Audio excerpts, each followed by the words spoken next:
हरे कृष्णा। आज हम सुनेंगे भाद्रपद शुक्ल पक्ष की एकादशी की पावन कथा, जिसे वामन एकादशी भी कहते हैं। यह व्रत भगवान श्री हरि विष्णु को समर्पित है। कथा की शुरुआत होती है त्रेता युग में। एक समय था जब असुरराज बलि ने तीनों लोकों पर अपना अधिकार जमा लिया था। स्वर्ग, पृथ्वी और पाताल सभी पर बलि का राज्य हो गया।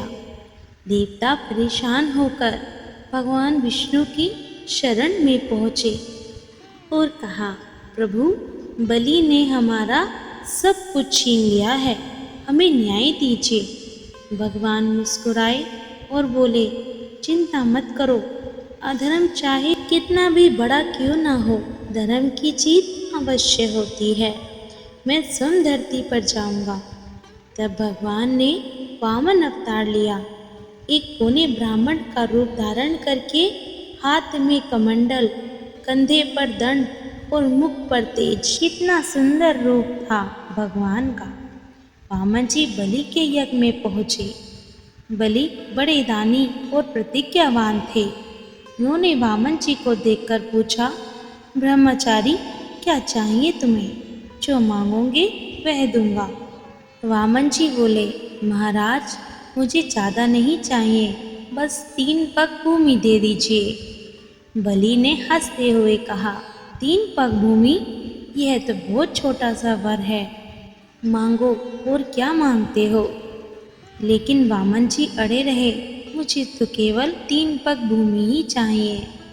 बलि ने प्रतिज्ञा कर ली। तभी भगवान का रूप बदल गया।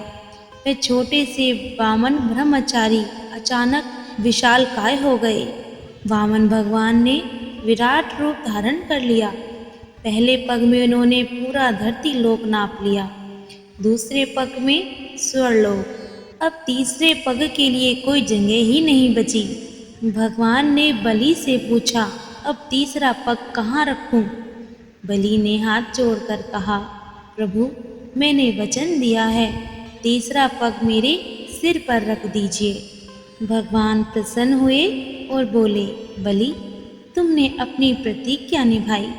मैं तुम्हें पाताल लोक का राजा बनाता हूँ और तुम्हारे द्वार पर सदैव स्वयं रहूँगा। जो भी भक्त तुम्हारा स्मरण करेगा, मैं उसे भी आशीर्वाद दूंगा। इसी दिन से वामन एकादशी का व्रत करने की परंपरा चली।